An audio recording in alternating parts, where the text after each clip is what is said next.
अस्सलाम वालेकुम एवरीवन, मैं हूं मोहम्मद तलहा। आप लोग देख रहे हैं तलाश फेस एकेडमी। बच्चों, आज सेकेंड ईयर के दूसरे चैप्टर जो कि हमारा यूनिट नंबर 16 है, फर्स्ट लॉ ऑफ थर्मोडायनेमिक्स, उसके न्यूमेरिकल सॉल्व करेंगे। थोड़े से न्यूमेरिकल्स के अंदर कुछ इश्यूज़ हैं इस चैप्टर के, वो इंशाल्लाह जब न्यूमेरिकल को डिस्कस कर रहे होंगे तो मैं आपको बताता चलूँगा। स्टार्ट करते हैं with numerical number 1। A gas undergoes isothermal expansion. एक गैस जो है वो आइसोथर्मल एक्सपेंशन से गुजर रही है at a constant temperature of, उसका टेम्परेचर कांस्टेंट है। याद दिलाता चलूँ, आइसोथर्मल का मतलब होता ही है सेम टेम्परेचर, यानी कि इसका टेम्परेचर 300 केल्विन रहेगा। If the gas absorbs 500 joule of heat, ठीक है, जो गैस है वो 500 जूल हीट को एब्जॉर्ब कर रही है ड्यूरिंग दिस प्रोसेस, इस प्रोसेस के दरमियान में। सो calculate the work done by the gas, हमें वर्क डन कैलकुलेट करना है जो कि गैस के ज़रिए किया जाएगा। अगर एक आइसोथर्मल प्रोसेस है तो देखो ऐसा कुछ मामला होता है कि हमें प्रेशर जो है वो चेंज करना पड़ता है, प्रेशर इंक्रीज़ करना पड़ता है या डिक्रीज़ करना पड़ता है। तो यहाँ पर हमने क्या चीज़ ऑब्जर्व कर ली कि भाई मिसाल के तौर पर आइसोथर्मल एक्सपेंशन हो रही है तो दोनों जगह का टेम्परेचर सेम रहा। इधर का टेम्परेचर भी 300 केल्विन है और दूसरी स्टेट का टेम्परेचर भी 300 केल्विन है। अच्छा, इसने हीट को एब्जॉर्ब करा और गैस ने वर्क डन करा, तो प्रेशर डिफरेंस आएगा दोनों प्रोसेस के अंदर, ठीक है। और यकीनन यहाँ पर जो एनर्जी एब्जॉर्ब हुई है वो एनर्जी हमने लिख दी है 500 जूल ऑफ हीट, ठीक है जी। तो इसको देखते हुए ना सबसे पहले डेटा फॉर्म कर लेते हैं, क्या क्या चीज़ गिवन है और क्या क्या मेंशन करना ज़रूरी है। तो पहली बात, यहाँ पर हमें जो गिवन है वो एक कांस्टेंट टेम्परेचर गिवन है जो कि इस सिस्टम का है, तो उसको मेंशन कर देते हैं। कांस्टेंट टेम्परेचर, हालांकि उसको कुछ काम नहीं है लेकिन फिर मेंशन कर देते हैं, वो है 300 केल्विन के बराबर। अच्छा जी, जो हीट एब्जॉर्ब हुई है, हीट एब्जॉर्ब्ड, इसको हम शो करते हैं डेल्टा क्यू से, और ये बराबर है 500 जूल के। And what we have to find, we have to find work done by the system, जिसको हम बोलेंगे डेल्टा डब्ल्यू। ये एक्चुअली हमें मालूम करना है, ठीक है जी। अब इसी के साथ साथ आपको ये याद होना चाहिए फर्स्ट लॉ ऑफ थर्मोडायनेमिक्स के मुताबिक कि जब हम पहले चलो फर्स्ट लॉ ऑफ थर्मोडायनेमिक्स लिख देते हैं। According to first law of thermodynamics, actual first law of thermodynamics क्या होता है, जब भी हीट सप्लाई की जाती है दो हिस्सों में कन्वर्ट होती है, एक तो इंटरनल एनर्जी के अंदर चेंज आता है और दूसरा सिस्टम काम करता है। बट हम बात कर रहे हैं यहाँ पर आइसोथर्मल प्रोसेस की ना, बट इन आइसोथर्मल प्रोसेस, अगर हम आइसोथर्मल प्रोसेस की बात करें तो याद रखिए आइसोथर्मल प्रोसेस के अंदर टेम्परेचर कांस्टेंट रहता है। टेम्परेचर कांस्टेंट का मतलब जो इंटरनल एनर्जी का चेंज है वो एक्चुअली ज़ीरो के बराबर होता है। भाई टेम्परेचर सेम रहा, इसका मतलब इंटरनल एनर्जी सेम रही, ठीक है। तो इसका मतलब डेल्टा यू कितना हो गया, डेल्टा यू ज़ीरो हो गया। अब अगर इसी इक्वेशन के अंदर डेल्टा यू को ज़ीरो पुट करते हैं तो हमारे पास एक फार्मूला बनेगा कि heat absorb by the system is equal to work done by the system. Delta U की जगह पे ज़ीरो पुट करेंगे तो ये आ जाएगा सीधा सीधा। अब सवाल क्या था, सवाल ये था कि वर्क डन कितना होगा, तो देखो वर्क डन उतना ही होगा जितना कि हीट एब्जॉर्ब करेगा सिस्टम, और सिस्टम ने हीट एब्जॉर्ब करी है 500 जूल। दैट्स वाई हमारा आंसर भी बराबर आएगा 500 जूल के, ठीक है। नेक्स्ट क्वेश्चन देखते हैं, ये होगा हमारा क्वेश्चन नंबर 2। एक पिस्टन है जो कंप्रेस कर रहा है गैस को एडियाबैटिकली, ठीक है। फिलहाल आप एडियाबैटिकली वाली बात को छोड़ो, फिलहाल आप जहन में रखें कि एक पिस्टन जो है वो कंप्रेस कर रहा है गैस को। अच्छा, उसका इनिशियल वॉल्यूम कितना है, उसका इनिशियल वॉल्यूम है 0.02 metre cube and the final volume is 0.01 metre cube, ठीक है। यानी कि वॉल्यूम जो है ना कम हो रहा है, प्रेशर बढ़ रहा होगा, जाहिर सी बात है, कंप्रेस कर रहा है वो। And the initial pressure is 200 kilo pascal. तो डिटरमाइन द फाइनल प्रेशर, और अज्यूम करेंगे गैस जो है वो आइडियली बिहेव कर रही है। अब उन्होंने खुद ही बता दिया, तो इसका मतलब ये है कि हमें कोई लॉ ऐसा अप्लाई करना पड़ेगा जहाँ पे ऐसे मामला हों। ये कुछ कंडीशन है, ठीक है। हमने क्या करा, हमने जो है वो वॉल्यूम को डिक्रीज़ करा, ये इसकी पहली कंडीशन है, और ये सेकंड कंडीशन है, यानी हमने प्रेशर को बढ़ा दिया। यहाँ का प्रेशर हम बोल देते हैं कि भाई बराबर है P1 के, तो यहाँ का जो टोटल प्रेशर है वो बराबर हो जाएगा P2 के, जो हमने प्रेशर बढ़ाया है। और इसी तरीके से जो इनिशियल वॉल्यूम था, लेट्स से V1, वो बराबर था 0.02 मीटर क्यूब के, और बाद वाला वॉल्यूम जो है वो जाहिर सी बात है डिक्रीज़ होके 0.01 मीटर क्यूब हो गया। अब आप जैसे इसका डेटा फॉर्म करोगे ना वैसे ही प्रॉब्लम सॉल्व हो जाएगी। क्योंकि आपको थोड़ा सा आइडिया आ जाएगा जैसे ही आप वैल्यूज़ देखोगे ना डेटा के मुताबिक। तो सबसे पहले हमें क्या गिवन है, सबसे पहले हमें गिवन है इनिशियल वॉल्यूम। तो हम मेंशन कर देते हैं भाई इनिशियल वॉल्यूम, और इनिशियल वॉल्यूम को हम नाम दे रहे हैं V1 का। कितना है, वो है 0.02 मीटर क्यूब के बराबर। And the final volume is, और हमें दिया हुआ है एक फाइनल वॉल्यूम कंप्रेस करने के बाद V2 आधा हो गया, 0.01 हो गया मीटर क्यूब। इनिशियल प्रेशर कितना था, इनिशियल प्रेशर बराबर था, P1 का नाम दिया हुआ है हमने, ठीक है, ये रहा P1। कितना है, ये है 200 किलो पास्कल, और हमें मालूम करना है फाइनल प्रेशर, ठीक है, ये आ जाएगा फाइनल प्रेशर यानी कि P2। और फिर सोल्यूशन की तरफ आ जाते हैं। क्या करना चाहिए हमें, क्या किलो पास्कल को पास्कल में कन्वर्ट करेंगे। देखिए यहाँ पे जो हम फार्मूला अप्लाई करने वाले हैं ना, उसमें कन्वर्जन की ज़रूरत नहीं पड़ेगी क्योंकि रेशो इस्तेमाल होता है। अब यहाँ पर क्या चीज़ सेम रह रही है, यहाँ पर जो वॉल्यूम है और प्रेशर इनके दरम्यान में रिलेशन बन रहा है, और टेम्परेचर सेम रह रहा है। टेम्परेचर जब सेम रहता है तो अप्लाई करते हैं बॉयल्स लॉ को, ठीक है। अकॉर्डिंग टू बॉयल्स लॉ क्या होता है, PV is equal to constant लिख सकते हैं, या हम कह सकते हैं P1 V1 हमेशा बराबर आता है P2 V2 के, यानी प्रेशर और वॉल्यूम का प्रोडक्ट जो है वो हमेशा कांस्टेंट रहता है। और ये तभी होता है जब आइसोथर्मली काम हो रहा होता है। तो बेसिकली ये आइसोथर्मल एक्सपेंशन से ही पॉसिबल हो पाएगा, ठीक है जी। अगर वैल्यूज़ पुट करें तो P1 कितना है, P1 है 200 किलो पास्कल। बस अब इसको जहन में रखना कि आपका आंसर जो आएगा वो डायरेक्ट किलो पास्कल में आ जाएगा, कन्वर्ट करने की ज़रूरत ही नहीं है। और V1 कितना है, V1 है बराबर 0.02 के, इज़ इक्वल टू P2 कितना है, दूसरा प्रेशर वो हमें मालूम करना है, और दूसरा वॉल्यूम कितना है, दूसरा वॉल्यूम है 0.01, ठीक है ना। तो इस तरीके से हमने इसको रीअरेंज कर लेना है कि P2 अलग हो जाए।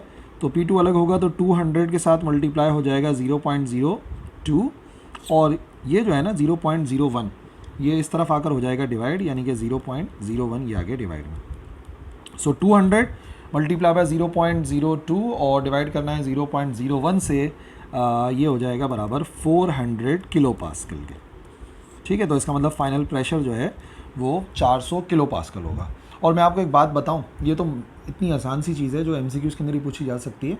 आप देखें वॉल्यूम आधा हो रहा है, ठीक है ना, बॉयल्स लॉ इस्तेमाल हो रहा है और वॉल्यूम आधा हो रहा है। तो वॉल्यूम आधा तभी होगा जब प्रेशर डबल होगा, ये बात जहन में रखिएगा, क्योंकि इनका प्रोडक्ट सेम रहता है प्रेशर और वॉल्यूम का।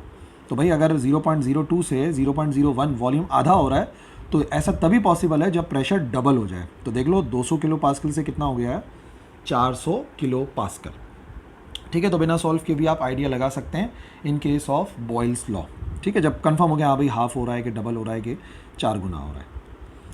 चलिए question number 3, a system undergoes an isobaric process. एक सिस्टम है वो अंडरगो कर रहा है आइसोबैरिक प्रोसेस को, where the pressure is kept constant. Isobar का मतलब ही होता है प्रेशर कांस्टेंट रहेगा, और प्रेशर कांस्टेंट रह रहा है 150 किलो पास्कल क्वेश्चन में मेंशन है, बट 150 किलो पास्कल से हम 600 करीब भी नहीं जा सकते, बहुत ज़्यादा वर्क डन होगा। तो मेरे मुताबिक इसके अंदर करेक्शन है, ये 150 नहीं बल्कि ये 15 किलो पास्कल होगा, ठीक है। 15 किलो पास्कल से हम इसको सॉल्व करेंगे। इस क्वेश्चन में 2 प्रॉब्लम्स हैं, एक तो मैंने आपके सामने सही कर दी है, करेक्शन है, 150 नहीं बल्कि ये 15 किलो पास्कल होगा। If the volume increases from, volume यहाँ से बढ़कर यहाँ तक आ गया V2, calculate the heat added to the system. और इसके अलावा एक और करेक्शन है, यहाँ पर change in internal energy mention होना ज़रूरी है। तो जो चेंज है इन इंटरनल एनर्जी ये ज़रूरी है, क्योंकि आइसोबैरिक प्रोसेस के अंदर इंटरनल एनर्जी में चेंज आता है, वो भी यहाँ पर मेंशन होना ज़रूरी है, और वो होना चाहिए 150 जूल्स के बराबर, ठीक है ना, ये लाजमी है 150 जूल के बराबर। फिर जाके हम इसको सिंप्लीफाई कर लेंगे। तो ऐसा एक मामला है, ठीक है। पहले वॉल्यूम कितना था, बाद वाला वॉल्यूम कितना हो गया, प्रेशर सेम रहा। देखो प्रेशर सेम रहा, जो भी प्रेशर है थ्रू आउट वो सेम रहा, उसके अंदर कोई भी फ़र्क नहीं आया। इधर का प्रेशर भी बराबर है P के, इधर का प्रेशर ही बराबर है P के। हाँ फ़र्क क्या आ गया, इधर का वॉल्यूम डिफरेंट है, इधर का वॉल्यूम V2 हो गया। और यकीनन जब हीट एब्जॉर्ब होती है in case of isobaric process तो सिस्टम एक तो वर्क करता है, यहाँ से लेके यहाँ तक खिसक गया, वर्क किया, और दूसरा इसके टेम्परेचर में भी फ़र्क आता है, और जो टेम्परेचर में आने वाला फ़र्क है उसको हम इंटरनल एनर्जी के चेंज से शो करते हैं। तो इंटरनल एनर्जी का चेंज गिवन होना ज़रूरी है आइसोबैरिक प्रोसेस के अंदर, फर्दर सिंप्लीफाई करने के लिए, ठीक है ना। अब देखो बनाते हैं डेटा। क्या क्या चीज़ थी हमारे पास सबसे पहले है प्रेशर इज़ केप्ट कांस्टेंट। तो सबसे पहले प्रेशर को मेंशन कर देते हैं। प्रेशर कितना है, प्रेशर को पी से शो करते हैं और वो कितना है, वो है बराबर 15 किलो पास्कल के। फिर वॉल्यूम चेंज हो रहा है तो इनिशियल वॉल्यूम भी है और फाइनल वॉल्यूम भी है। इनिशियल वॉल्यूम यानी कि V1 0.05 मीटर क्यूब कम वाला, और फिर फाइनल वॉल्यूम है, एक्सपेंड हो गया, फाइनल वॉल्यूम V2 ये है बराबर 0.08 मीटर क्यूब के बराबर। हमें मालूम करना है heat added to the system, या हम कह सकते हैं सिस्टम ने कितनी हीट एब्जॉर्ब करी, और उसको शो करते हैं डेल्टा Q से, ठीक है। ये हमें फाइंड करना है। और इसी के साथ साथ जो चेंज है, चेंज इन इंटरनल एनर्जी का चेंज जो है वो कितना है, डेल्टा U से शो करेंगे। ये बराबर है 150 जूल के बराबर, ठीक है जी। अभी सिंप्लीफाई कर लो, क्या क्या वैल्यूज़ पुट करनी चाहिए हमें, क्योंकि बात हो रही है यहाँ पर फर्स्ट लॉ ऑफ थर्मोडायनेमिक्स की, वो भी आइसोबैरिक वाले केस में।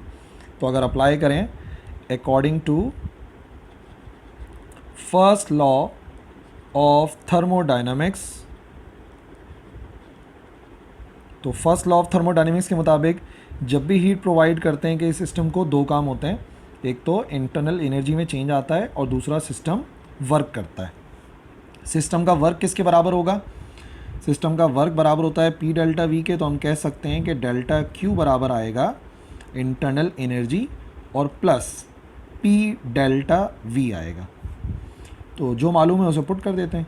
इंटरनल एनर्जी बराबर है 150 प्लस प्रेशर कितना है, प्रेशर मैं कह रहा हूँ 15 किलो पास्कल में है। किलो का मतलब क्या होता है, किलो का मतलब होता है 1000, तो इसका मतलब इसको हम कह सकते हैं 15,000 पास्कल। तो ये आ गया 15,000, और V2 माइनस V1 करना पड़ेगा, यानी कि 0.08 में से माइनस करना पड़ेगा 0.05, ठीक है जी।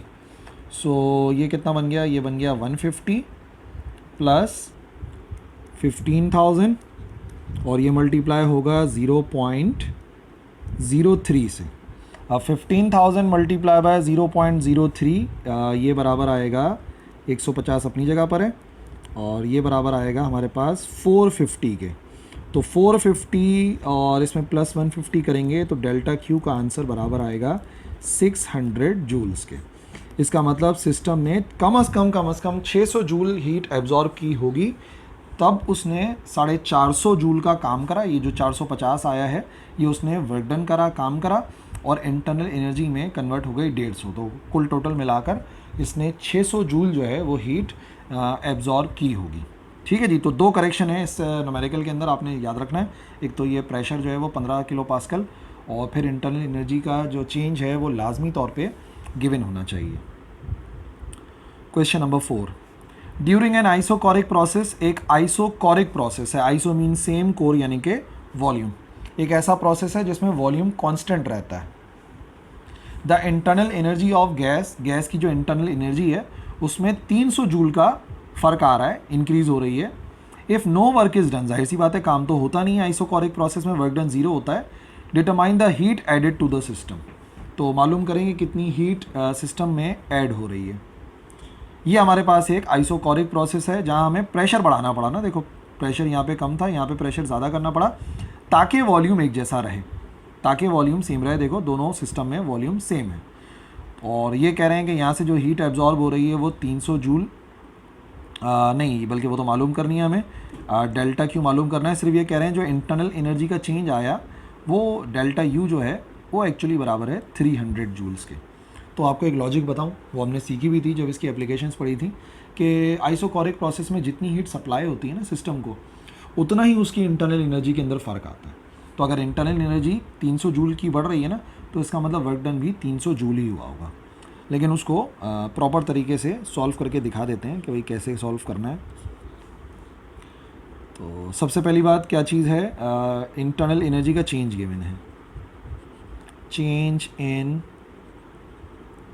इंटरनल एनर्जी, ठीक है। इंटरनल एनर्जी का चेंज डेल्टा U जो है ये मेंशन है, वो है बराबर 300 जूल्स के, और वर्क डन तो हुआ नहीं है, तो हमें मालूम करना है heat added to the system. System में जो हीट ऐड होती है उसको बार बार हम डेल्टा क्यू का नाम दे रहे हैं, ये हमें मालूम करना है। और याद रखिएगा जो केस है ना वो आइसोकोरिक वाला केस है। तो अभी मैंने आपको समझाया आइसोकोरिक प्रोसेस में क्या होता है। In isochoric process work done actually बराबर होता है ज़ीरो के, क्योंकि हम कह रहे हैं वॉल्यूम कांस्टेंट है तो वर्क होता ही नहीं है। तो क्या बनता है first law of thermodynamics, first law of thermodynamics क्या फॉर्म बन जाएगी उसकी।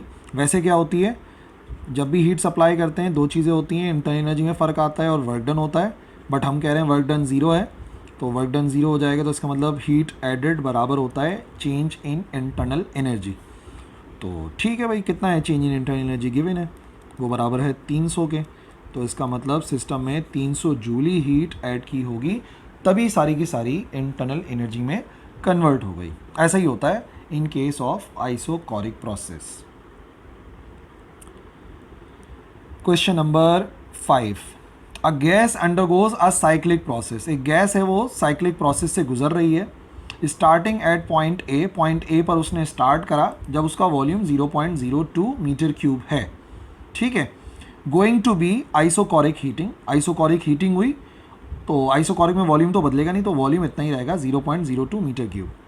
देन टू सी, फिर सी पर गया, आइसोथर्मली एक्सपेंड हुआ, यकीनन वॉल्यूम में फ़र्क आया होगा, और बाद में दोबारा से उसको ए पर लेकर आ गए। If the heat added during isothermal expansion is 1000, जो हीट ऐड हुई है वो 1000 जूल हुई है, और जो हीट रिजेक्ट हुई है ड्यूरिंग आइसोकोरिक हीटिंग वो बराबर है 500 जूल के। तो कैलकुलेट करें net work done by the system. हमें ये नोट करना है कि सिस्टम ने कितना काम किया, नेट वर्क डन।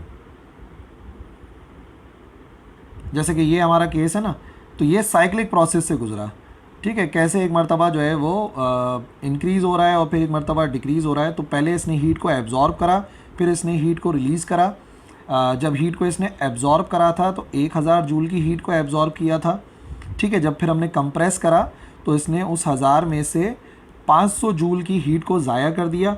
अब सवाल ये है कि इसने काम कितने का किया, टोटल कुल मिलाकर 1000 जूल एब्जॉर्ब करा, 500 जूल ज़ाया किया, तो काम कितने का किया होगा। सोचो सोचो सोचो, 500 जूल का ही किया होगा, क्योंकि 1000 इसने एब्जॉर्ब करे, 500 ज़ाया कर दिए, तो बाकी जो बचा वो इसने कन्वर्ट किया होगा वर्क डन में।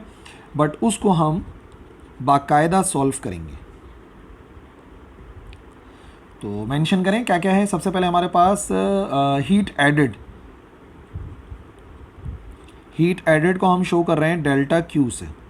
हीट एडेड बराबर है डेल्टा क्यू के, और वो बराबर है 1000 जूल, ठीक है। और हीट रिजेक्टेड कितनी है, हीट रिजेक्टेड इसको Q2 कर देते हैं, बल्कि अपनी आसानी के लिए काम करते हैं, ये जो हमारे पास है ना इसको Q1 कर देते हैं और उसको जो है वो Q2 कर देंगे, तो वो ज़्यादा इजी हो जाएगा। ये कर देते हैं हीट एडेड Q1 1000, और जितनी हीट रिजेक्ट हुई वो हो जाएगी बराबर 500 जूल के, ठीक है। और हमें क्या कैलकुलेट करना है, हमें कैलकुलेट करना है कितना सिस्टम ने काम किया, वर्क डन। वर्क डन को शो करते हैं W से, यह हमें कैलकुलेट करना है। अच्छा, गौर से देखो वर्क डन किस प्रोसेस के अंदर हुआ है। वर्क डन हुआ है आइसोथर्मल एक्सपेंशन में।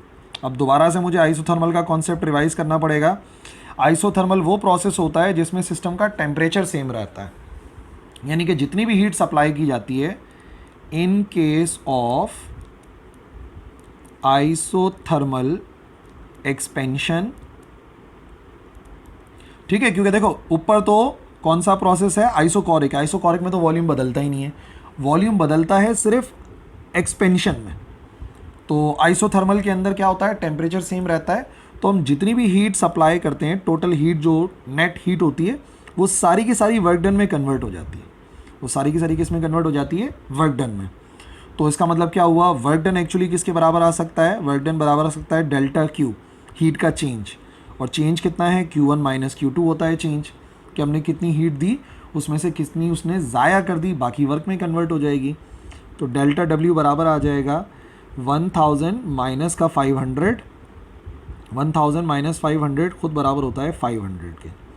इसका मतलब इस प्रोसेस के अंदर अगर आप law of conservation of energy के मुताबिक भी समझोगे ना तो वर्क डन 500 जूल के बराबर ही आएगा, क्योंकि एनर्जी क्रिएट नहीं हो सकती, डिस्ट्रॉय नहीं हो सकती, एक फॉर्म से दूसरी फॉर्म में कन्वर्ट होती है। तो 1000 दिया, 500 ज़ाया किया, तो बाकी का 500 यकीनन वर्क डन में कन्वर्ट हुआ होगा। Number 6, a gas expands from 0.03 meter cube to 0.06 meter cube against a constant pressure। एक constant pressure है 100 kilo pascal. Calculate the work done in both reversible या इरिवर्सिबल प्रोसेस के अंदर वर्क डन कैलकुलेट करना है, net work done, total work done calculate करना है और फिर रिजल्ट को कंपेयर करना है। ठीक है जी। अब यहाँ पर भी ना आपने एक छोटा सा काम करना पड़ेगा, करेक्शन करनी पड़ेगी, फिर जाके क्वेश्चन जो है वो बेहतर बनेगा। यहाँ पर जो हमारे पास कांस्टेंट प्रेशर है जो कि 100 किलो पास्कल के बराबर गिवन है, एक्चुअली ये 100 किलो पास्कल नहीं, ये 10 किलो पास्कल होगा, तब हमारा बुक वाला आंसर आना पॉसिबल है। तो हम इसको 10 किलो पास्कल से सॉल्व करेंगे, तब हमारा आंसर इतना क्लोज आ सकता है जितना कि पॉसिबल है। ठीक है, तो डेटा बनाएं।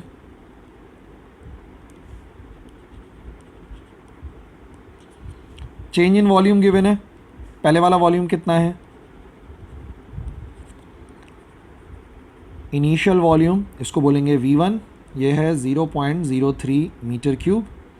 इसके अलावा फाइनल वॉल्यूम है, फाइनल वॉल्यूम V2 है और ये है 0.06, यानी कि एक्सपेंशन हुआ है। ठीक है, जो सिस्टम है वो एक्सपेंड हुआ है इस केस की तरह से, जैसे इसको कर लो V1 और इसको कर लो V2।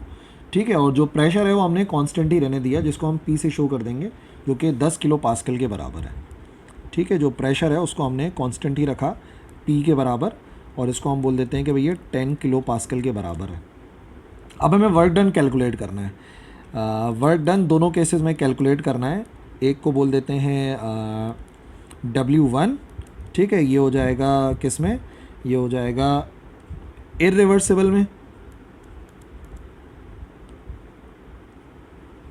और रिवर्सिबल के अंदर जो है वो W2 का नाम दे देंगे, ये हो जाएगा रिवर्सिबल। नेट वर्क डन पता करना है ना कि टोटल कितना वर्क हो रहा है, तो वो दोनों में आ जाएगा, इरिवर्सिबल में भी और रिवर्सिबल में भी आ जाएगा। तो अब आप आ जाइए, सॉल्व करते हैं। प्रोसेस कौन सा है, कांस्टेंट प्रेशर वाला। ठीक है, प्रेशर को कांस्टेंट रखा है, तो जब भी प्रेशर कांस्टेंट होता है तो वर्क डन का एक ही फॉर्मूला है, उसको इस्तेमाल करते हैं हम। वर्क डन बराबर होता है, work done is equal to P delta V। तो अभी मैं बात कर रहा हूँ इरिवर्सिबल वाले केस की, तो P डेल्टा V से हम वर्क डन कैलकुलेट कर लेते हैं। प्रेशर है बराबर 10 किलो पास्कल के, आंसर किलो जूल के अंदर आएगा, मल्टीप्लाई बाय वॉल्यूम कितना है 0.03, और बड़ी में से छोटी वैल्यू को माइनस करना है, तो ये हो जाएगा 0.06 में से माइनस कर देंगे 0.03। ठीक है, तो ये कितना बनेगा, ये बनेगा 0.03। ठीक है, 10 इंटू 0.03 ये बराबर आ जाएगा हमारे पास, वर्क डन आ रहा है ना, work done 10 into 0.03 it is equal to delta W 0.3 kilo joule के बराबर। और 0.3 किलो जूल का मतलब अगर इसको आप सिर्फ जूल्स में लिखोगे तो वर्क डन आपके पास बराबर आ जाएगा 300 जूल्स के। ठीक है, ये कब हुआ, जब हमारा सिस्टम जो है वो इरिवर्सिबल था। ये वाला जो वर्क डन का आंसर आया आप याद रखिए, ये तब है जब प्रोसेस इरिवर्सिबल है, यानी वह सिस्टम ऊपर चला गया और ऊपर से नीचे वापस नहीं आ रहा, गैस एक्सपेंड हो गई, बात ख़त्म हो गई। रिवर्सिबल कब होगा, जब ऊपर से नीचे से ऊपर चला गया, एक्सपेंड हो गया, और उसके बाद हमने क्या करा, हमने उसको कंप्रेस करा, हमने उसको दोबारा से कंप्रेस कर दिया, और कंप्रेस करके यकीनन वो work done on the system किया होगा। अगर गैस एक्सपेंड हुई थी और उसने काम करा था 300 जूल का, तो कंप्रेस जब किया होगा गैस को हमने, तब हमने इतना ही काम किया होगा, बट वो work done by the system नहीं होगा, वो होगा work done on the system. तो इसका मतलब ये हुआ कि अगर मुझे नेट वर्क डन कैलकुलेट करना है इन रिवर्सिबल प्रोसेस, जब ये वाला प्रोसेस जो है वो रिवर्सिबल है, तो हमें क्या करना पड़ेगा, हमें सिर्फ जो हमारा वर्क डन है, ये वाला वर्क डन तो समझ लो W1 था ना, पहला वाला जो वर्क डन था ये W1 था, तो जो दूसरा वर्क डन है W2 वो एक्चुअली ट्वाइस ऑफ W1 आएगा, और ट्वाइस ऑफ W1 का मतलब हो गया 2 multiply by 300, it is equal to 600 joule. लेकिन याद रखना ये काम गैस ने नहीं किया है, ये कंप्रेस जो हमने करा 300 उसको मिला के नेट वर्क डन आ रहा है। अगर इसी क्वेश्चन में लिखा होता work done by the system, तो याद रखो work done by the system 300 joule ही होगा, चाहे प्रोसेस रिवर्सिबल हो या इरिवर्सिबल हो। ओके, लेकिन यहाँ पे इन्होंने वर्क डन बोला तो हमें नेट वर्क डन बताना पड़ेगा। तो भाई एक्सपेंशन में गैस ने काम करा 300 जूल का, और जब उसको रिवर्सिबल बनाना था तो हमने ऊपर से कंप्रेस किया होगा, और जब हमने कंप्रेस करा तो हमने भी 300 जूल का काम करा, तो 300 टोटल मिलाकर रिवर्सिबल के अंदर 600 जूल का काम हो जाएगा। ठीक है, आई होप बात समझ में आ गई होगी कि क्यों जो है वो ये चेंजेस नज़र आ रहे हैं। Question number 7, a 50 gram piece of copper, copper का एक 50 ग्राम का पीस है 100 डिग्री सेल्सियस के ऊपर, और 200 ग्राम पानी है जिसका टेम्परेचर जो है वो 20 डिग्री सेंटीग्रेड है। उसको हमने प्लेस किया था तो टेम्परेचर चेंज हो गया, और टेम्परेचर चेंज होके हो गया, अब ये मेंशन है 30, ये भी एक करेक्शन है, पता नहीं इस चैप्टर के अंदर इतने न्यूमेरिकल में क्यों मिस्टेक है, आई डोंट नो, बट जो आंसर्स हैं उनके लिहाज से ये वैल्यू 30 पॉसिबल ही नहीं है। Calculate the specific heat of copper, specific heat of copper calculate करनी है, जबकि स्पेसिफिक हीट ऑफ वाटर जो है वो क्लियरली मेंशन है 4.18 जूल पर ग्राम डिग्री सेल्सियस। इसको याद रखना, आंसर ये आना चाहिए। तो ऐसा केस है, देखो ये हमारे पास 50 ग्राम का एक कॉपर का पीस है, ठीक है, और इसका टेम्परेचर 100 डिग्री सेल्सियस है। पानी जो है वो 200 ग्राम का है और उसका टेम्परेचर जो है वो 20 डिग्री सेंटीग्रेड है। अब हम क्या करते हैं, हम इस कॉपर के पीस को पानी में रख देते हैं, तो यकीनन हीट जो है वो इस कॉपर के पीस से निकलकर पानी की तरफ जाएगी। इसका टेम्परेचर कम होगा 100 से, और इसका टेम्परेचर 20 से बढ़ेगा, तो कोई एक इक्विलिब्रियम टेम्परेचर बनेगा, और करेक्ट इक्विलिब्रियम टेम्परेचर जो पॉसिबल है यहाँ पर वो हो जाएगा 21.8 डिग्री सेल्सियस। याद रखिएगा ये जो यहाँ पे 30 लिखा हुआ है 30 नहीं है, ये 21.8 डिग्री सेल्सियस है। उसी से specific heat of copper correct आ सकती है, क्योंकि स्पेसिफिक हीट ऑफ कॉपर जो है वो 0.39 जूल पर ग्राम डिग्री सेल्सियस होती है। ठीक है जी, तो ये मामला हो गया। इसी को देख के अब हम डेटा बनाएंगे और हम जो है वो सिंप्लीफाई करेंगे। जो जो चीज़ें गिवन हैं उनको मेंशन करेंगे डेटा के अंदर। सबसे पहले हमें मास ऑफ कॉपर गिवन है, मास ऑफ कॉपर को MC लिख देता हूँ क्योंकि कॉपर है ना, तो MC लिख दिया मैंने। ये कितना है, ये बराबर है 50 ग्राम के। ठीक है, अच्छा स्पेसिफिक हीट भी ग्राम के अंदर है ना, तो छोड़ो हम इसको कन्वर्ट करेंगे ही नहीं, 50 में ही सॉल्व कर लेंगे। और हमें टेम्परेचर गिवन है किस चीज़ का, कॉपर का, टेम्परेचर ऑफ कॉपर, कॉपर का टेम्परेचर इसको TC कर देते हैं। अच्छा जी, कितना है, ये है बराबर 100 डिग्री सेल्सियस के। इसी तरीके से उसको पानी के अंदर रख दिया, तो पानी का मास मेंशन है मास ऑफ वाटर, क्या नाम देना चाहिए इसको, MC था, इसको नाम दे देते हैं MW का, मास ऑफ वाटर, और ये भी बराबर है 200 ग्राम के, ग्राम में ही सॉल्व कर लेंगे।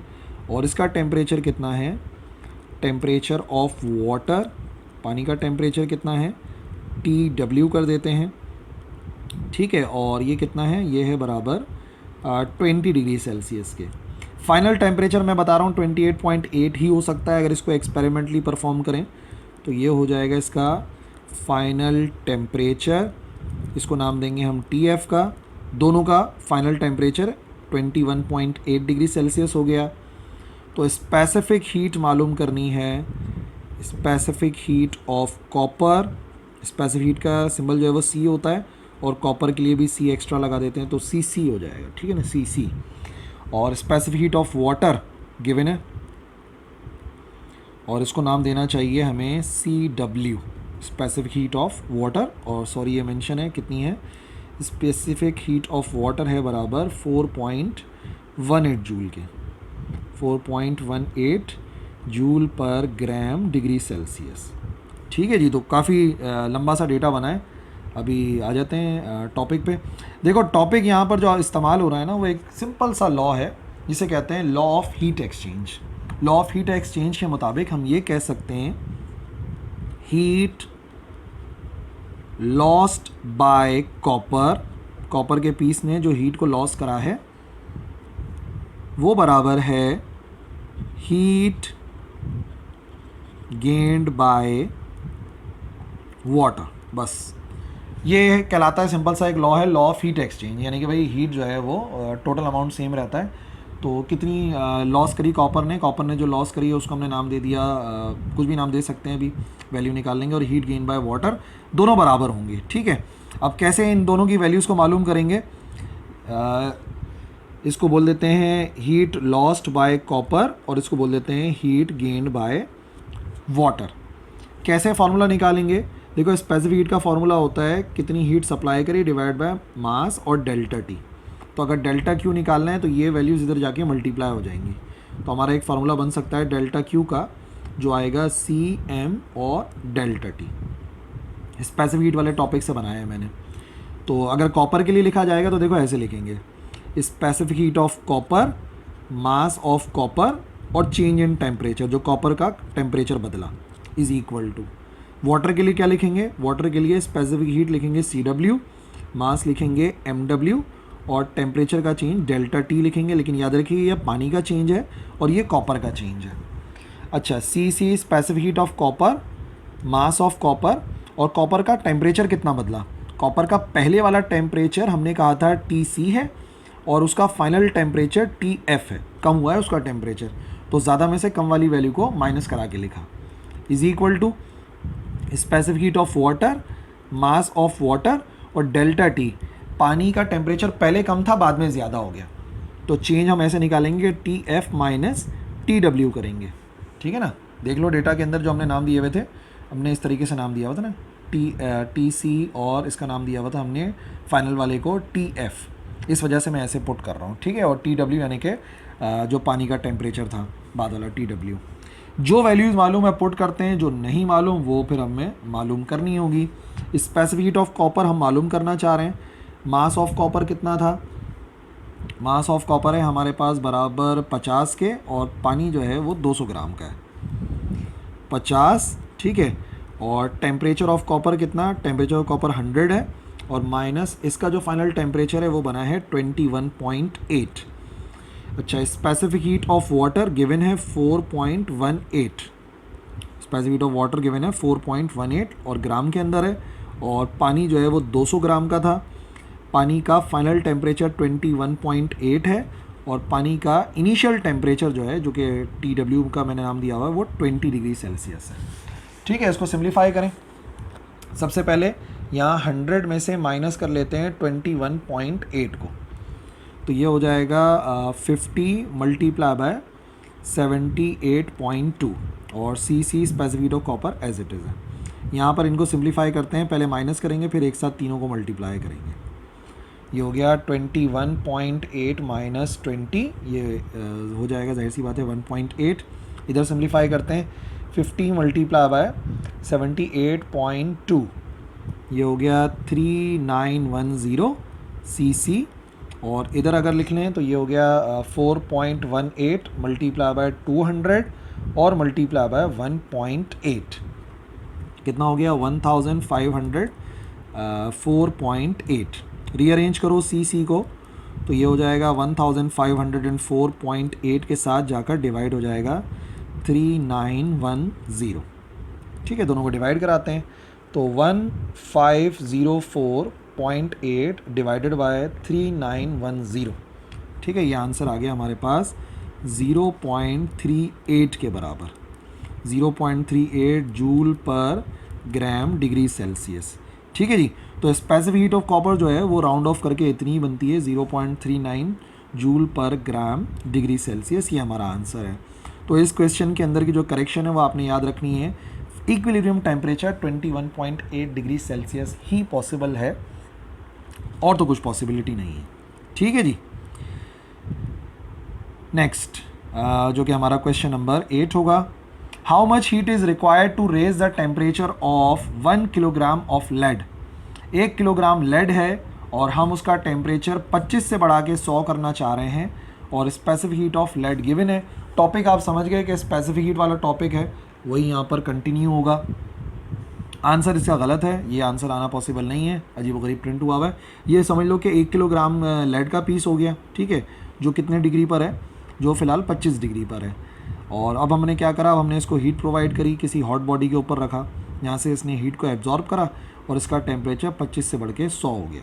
तो बस हमें मालूम करना है कि कितनी हीट देनी पड़ेगी 1 किलो लेड का टेम्परेचर इतना बढ़ाने के लिए। और स्पेसिफिक हीट ऑफ लेड ग्राम में गिवन है, तो भाई या तो इसको किलोग्राम में कर लो या तो इसको ग्राम के अंदर लिख लो, एक ही बात है। आंसर जो है वो जूल में आ जाएगा। तो ये आपने ध्यान रखना है, स्पेसिफिक मास जो है वो केजी में दे रहे हैं वो, और जो है ना स्पेसिफिक हीट जो है ग्राम में, तो गलती नहीं कर लेना। Mass of lead,